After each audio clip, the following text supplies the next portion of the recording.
네, 여러분 안녕하십니까?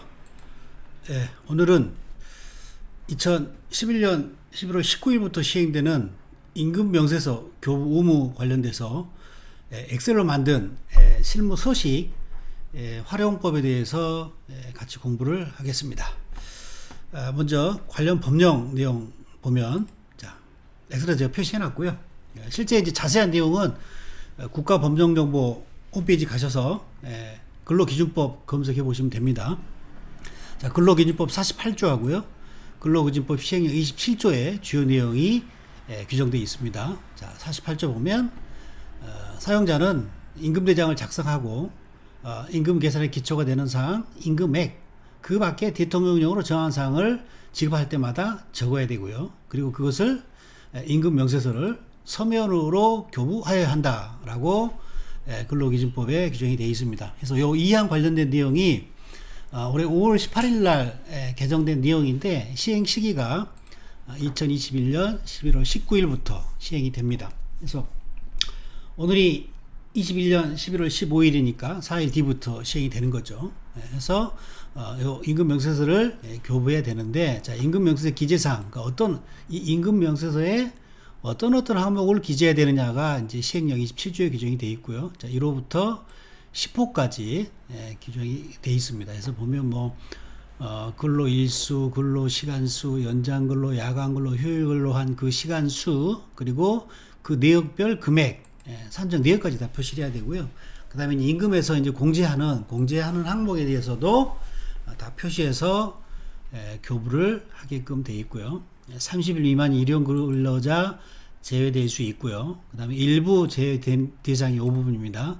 4명 이하의 근로자를 사용하는 그 사업장의 경우에는 요 임금명세 내용 중에 전체 다가 아니고요. 여기 보면 7호하고 8호, 요 7호하고 8호 요 두 개는 제외할 수 아이고, 이게 안 보이시죠? 아이고, 키웠어야 되는데 죄송합니다. 할 때마다 잊어버려요. 그래서 이렇게 요 10가지 항목 중에서 요 7호하고 근로 시간수하고 연장 근로 요 시간수만 뺄 수 있게끔 돼 있죠. 그러니까 다른 사항들은 또 다 기재를 해야 되겠죠.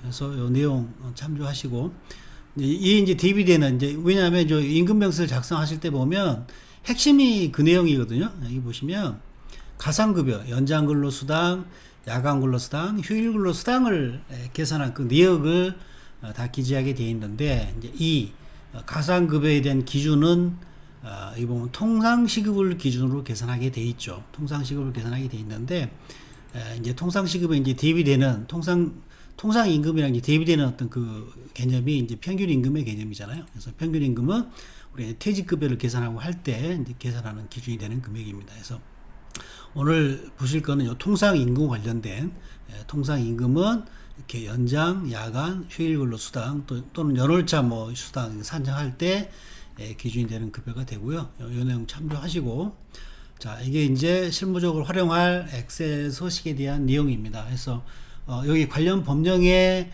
기재되어 있는 이런 항목을 제가 엑셀로 그냥 간단하게 만들었고요. 그래서 규모가 좀 큰 기업들은 별도로 이게 이제 프로그램화 돼 있어서 세무 대리인한테 주는 원천징수에 필요한 그런 사항하고 근로자들한테 교부해야 될 이런 임금대장, 임금명세서를 별도로 이제 전산화가 돼 있는 것 같은데, 그런 소규모 법인들은 조금 어려움이 있는 것 같아요. 그래서 임금명세를 엑셀로 제가 한번 만들어 봤고요. 자, 여기 보시면 크게 이렇게 구성이 되어 있습니다. 자, 요 황토색 입력하시면 되는 겁니다. 기본 정보는 인적 정보에 대한 내용이니까 이거 확인하셔서 기록하면 되시고, 그 다음에 이제 가상급여 이런 것들 산정하기 위해서 이제 필요한 게 여기 요 부분입니다. 근무 시간과 관련된 근로일수, 총 근로시간, 연장 근로시간, 야간 근로시간, 휴일 근로시간을 실제 각 근로자가 어떻게 얼마만큼 이런 야간 근로 이런 것들을 했는지를 근태 기록을 확인하셔가지고 이렇게 시간을 기재하셔야 되고요. 그래서 연장 근로 시간은 하루 8시간, 조 40시간을 초과해서 근무한 시간을 기재하는 것이고요. 야간 근로 수당은 야간 근로 시간은 밤 10시부터 새벽 6시까지 근무한 시간 파악하셔서 기재하시고, 그다음에 휴일 근로 시간은 법정 공휴일 또는 뭐 근로 제공 없는 그런 날이 있죠. 뭐 근로자의 날이라 이런 날 근무했다 그러면 그 시간 파악하셔서 기재하셔야 되고요. 요거 기재하시고요. 그다음에 이제 기본급여 항목, 그러니까 각 인별로 이제 회사의 급여 항목을 여기다 이제 기재를 하셔야 되는데, 이제 요거 보면 이런 가상급여나 이런 거를 산정하기 위해서 이렇게 구분을 했어요. 요 왼쪽에 있는 부분이 가산임금 산정 기준이 되는 통상임금 항목을 왼쪽에 표시했고요. 오른쪽은 통상임금이 아닌 항목을 기재했습니다. 자, 통상임금이 아닌 항목도 과세되는 항목, 비과세되는 항목을 이렇게 구분을 따로 했습니다. 자, 왜 그러냐면 여기 밑에 보면 이제 임금명세서에 보면 공제 금액도 기재를 하게 돼 있어요. 근데 이 공제 금액, 뭐 고용보험이라는 이런 법들은 과세 대상 임금을 기준으로 부과를 하게 돼 있잖아요. 그래서 비과세 부분은 또 빼야 되기 때문에 그래서 비과세하고 과세를 이렇게 구분을 했습니다. 그래서 이렇게 기재를 하셔야 되고요. 이렇게 이제 입력을 하게 되면 이하에 있는 내용은 대부분 다 자동으로 계산되게끔 돼 있어요. 그래서 요 근무 시간하고 요 기본급여 항목을 이렇게 기재를 하시게 되면 이렇게 가산급여는 이렇게 자동으로 계산되게끔 그렇게 돼 있고요. 그다음에 이제 공제 금액도 역시 지금 산식이 걸려 있어요. 여기 보시면 국민연금 같은 경우에는 F32 여기 보시면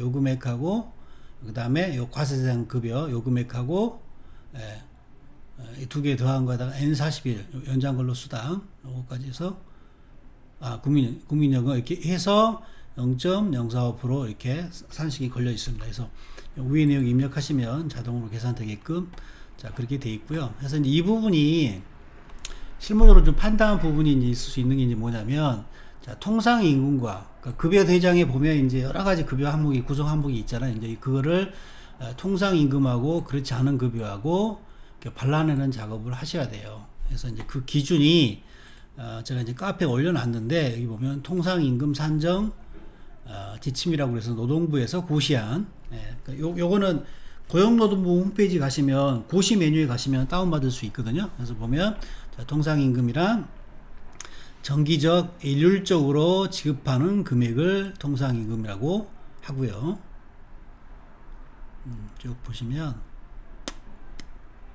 판단 기준은 자 통상임금에 포함된 임금의 범위는 별표 이해시에 따라서 판단한다 라고 해서 뒤에 별표가 있어요. 근데 요 부분이에요. 자 다만 그 명칭만으로 판단해서는 안 되고 통상임금의 의의, 계약, 뭐 취업규칙 이런 내용을 가지고 종합적으로 고려해서 해야 된다는 거예요. 그래서 이제 요 단서 규정에 해당하는 좀 이렇게 판단이 애매한 그런 어떤 임금 항목이 있다 그러면 그 부분은 뭐 노무사님이나 뭐 고용노동부 질의를 하셔가지고 전문가한테 자문을 받아서 판단하셔야 될 것 같고요. 그래서 여기 보면 이제 별표에 뒤에 보면 나와 있거든요. 요거 기준으로 판단하시면 될 것 같아요. 그래서 보면 통상 임금에 포함되는 항목, 동글뱅이 쳐진 거 이런 부분들이 있죠.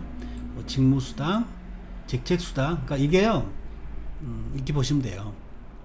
우리가 이제 계략적으로 판단하실 때 일률적 정기적, 그러니까 이거는 이제 지급 주기 관련된 건데 매월 급여에서 포함돼 가지고 지급되는 항목이 통상임금의 개념인데 임금 구성 항목이 해당 근로자의 근로 능력이랑 관계되는 그런 부분이 있으면 통상임금, 그러니까 근로 능력이랑 관계된 그런 항목이면서 일률적으로 정기적이고 고정적으로 지급되면 통상임금으로 보셔야 되고요.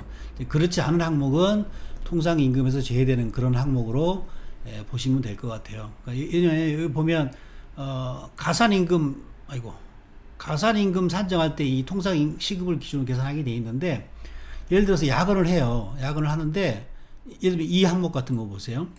어떤 근로자는 6세 이하 자녀가 있고 어떤 근로자는 6세 이하 자녀가 없어요. 그러면 이 사람이 야근을 하는데 6세 이하의 자녀가 있는 사람과 그렇지 않은 사람이 근로능력이 뭐 달라질 수는 없죠. 그러니까 자녀가 많은 거는 근로능력이랑 별개의 어떤 그런 급여 구성 항목이죠. 그래서 이제 우리가 급여 구성을 할 때 대부분 급여 총액이 정해진 것을 소득세법상 비과세인 항목으로 이렇게 잘라내 가지고 급여 구성 항목을 세팅을 하는 게 일반적인 우리 실무의 일이죠. 그래서 근로능력이랑 관련이 없는 그런 항목들은 통상임금이 아닌 것으로 보시고 이렇게 판단하시면 될 것 같아요. 그래서 보다 구체적인 내용은 요 고시 기준 내용 보시고 판단하시면 될 것 같고, 기술수당, 자격수당은 근로능력이랑 관련이 있겠죠. 뭐 기술이 있는 사람이니까 근로능력이 뭐 좀 좋을 수 있을 테고, 자격이 또 있는 사람과 뭐 없는 사람은 조금 뭐 근로능력 차이가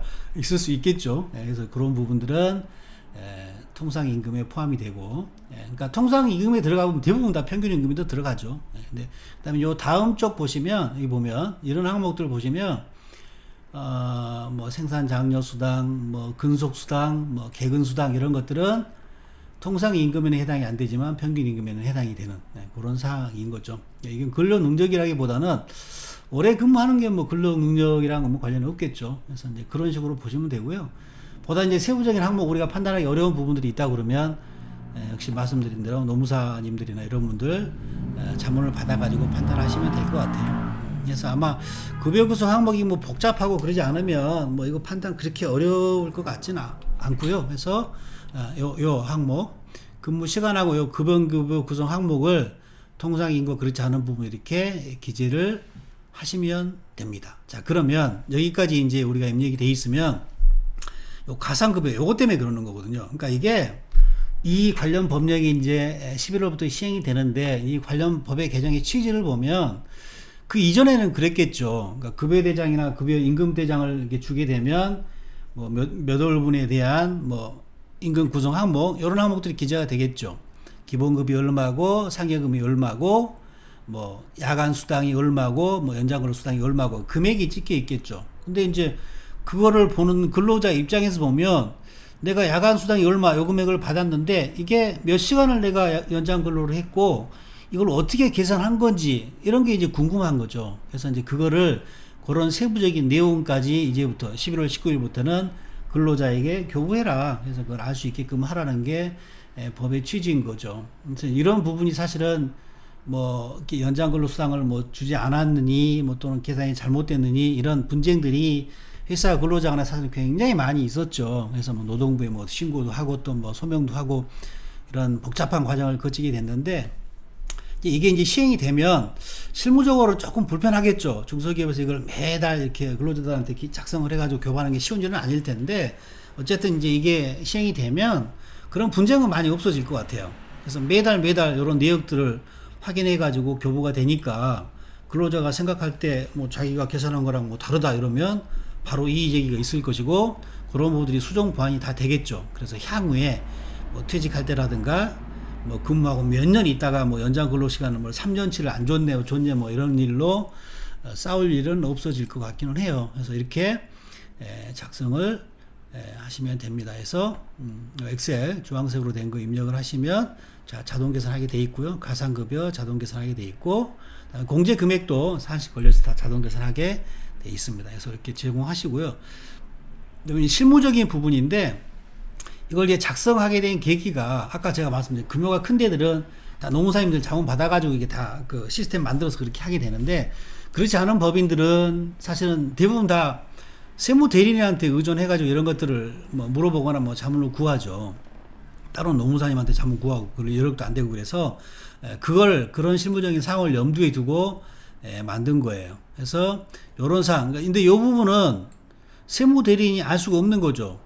그러니까 회사 내부에서 근로자가 뭐 연장 근로를 몇 시간 했는지는 회사 내부에서 근태기록 이런 것들을 관리하면서 파악해서 알 수 있는 것이, 이건 세무 대리인이 알 수가 없는 거죠. 그래서 이렇게 만든 거예요. 그래서 회사가 이런 근무 시간이나 이런 것들을 파악하셔서 기재하셔야 되고, 요 급여급에 대한 통상임금에 해당하는 항목, 그렇지 않은 항목은 세무 대리랑 협의하셔가지고 한번 세팅해 놓으면 뭐 크게 달라지지 않을 테니까, 이제 이거는 이제 서로 협의하셔가지고 세팅을 하시고, 해서 요 1번하고 이 기본급여 항목을 매달 이렇게 엑셀에다 작성하셔가지고 이 작성한 내역을 세무 대리인한테 전달해 주시면 될 것 같아요. 그래서 세무 대리인은 여기서 이제 과세되는 급여하고 그렇지 않은 급여를 프로그램에 이제 반영하셔가지고 온전히 예행사항을 하시게끔 그렇게 하면 될 것이고요. 근데 그 다음에 이 서식이 관련 법령에 보면 공제 항목, 공제되는 항목도 교부를 하게끔 그렇게 법령이 표시가 돼 있어서 이것까지 제출을 해야 돼요. 제 개인적으로는 사실 그런 실무적인 상황 고려하면 공제 항목 이거는 뭐 사실은 당사자는 2개월 이내에 있을 수가 없죠. 과세상 급여나 이런 게 딱 정해지면 관련 법령에 따라서 일정 요일로 딱 부과가 되는 것이기 때문에 사실은 뭐 의문이나 이런 게 있을 수 없는 항목인데 그런 실무적인 상황까지는 고려가 안 된 것 같아요. 그래서 이걸 자체적으로 작성할 수 있으면 그렇게 하면 되는데 우리 이제 소규모 그런 법인들은 이런 내용까지 직접 작성하는 게 쉽지가 않죠. 그래서 이것도 이제 그 기에서 제가 이렇게 표시해 놨어요. 이거를 제대로 하려고 그러면 이거는 세무대리인이 알 수 없는 거기 때문에 요거 회사에서 파악하고 요 급여급여 내용 기재해 가지고 얼마 공제할 건지를 세무대리인한테 보내서 공제할 내역을 확인받아서 회사세무대리인한테 다시 받아서 그걸 보고 공제항목 입력을 한 다음에 이걸 근로자한테 교부하고 그 확정된 또 금액을 다시 이게 최종 확정된 금액이니까 이대로 뭐 세무신고를 해주세요라고 또 다시 세무대리한테 보내고 이런 뭐 핑퐁 게임을 해야 되는 그런 상황인데 이제 그거를 실무적인 상황에서는 한 번으로 줄여야 되지 않나라고 해서 이렇게 만든 거예요. 그래서 요 근무 시간하고 요 기본 급여급여 항목 기재하시면 요 밑에 이제 대충 자동 계산 돼서 요것만 작성된 것을 세무대리인한테 보내서 원천 신고 이루어질 수 있게끔 해야 되지 않을까 싶습니다. 그래서 여기 보면 임금명세서 교부를 위한 금액이어서 실제 금액이랑 차이가 있을 수 있다. 해서 조금 차이가 생길 수 있겠죠. 조금 차이가 생길 수 있을 겁니다. 그래서 근데 이게 뭐 이게 이 부분 공제 금액이 뭐 조금 차이가 있다고 그래서 뭐 노동관청에서 뭐 교부무 위반이라고 해가지고 가산 과태료나 이런 걸 부과할 거 같지는 않고요. 그래서 요 서식을 기재하셔가지고 세무대리인한테 통보하시면 세무대리인이 관련 세무신고를 하면 되지 않을까 그렇게 생각이 됩니다. 그래서 요거 실무에 잘 활용하시고요. 그리고 이제 한글 파일 그래서 요거 고용노동부 산정지침 그러니까 통상 임금 판단할 때 요거 좀 참조하시고요. 그리고 이제 연금에서 작성하는 거 이제 글로 써놓은 건데 요것도 한번 읽어보시면 될 것 같아요. 그러니까 요 내용을 지금 제가 엑셀 이거 보고 말로 지금 설명을 드린 거니까 세부적인 내용은 차후에 다운 받아 가지고 차분히 한번 보시고요. 요 관련 서식을 제가 지금 카페 제 네이버 카페에서 여기 보면 강의 자료 유튜브 여기 들어가시면 이렇게 제가 이렇게 등록을 해 놨습니다. 벌써 15분이 보셨네요. 그래서 카페에 올려 놨으니까 관련 자료 다운 받아 가지고 실무에 활용하시면 될 것 같습니다. 네, 오늘 여기까지 하겠습니다. 감사합니다.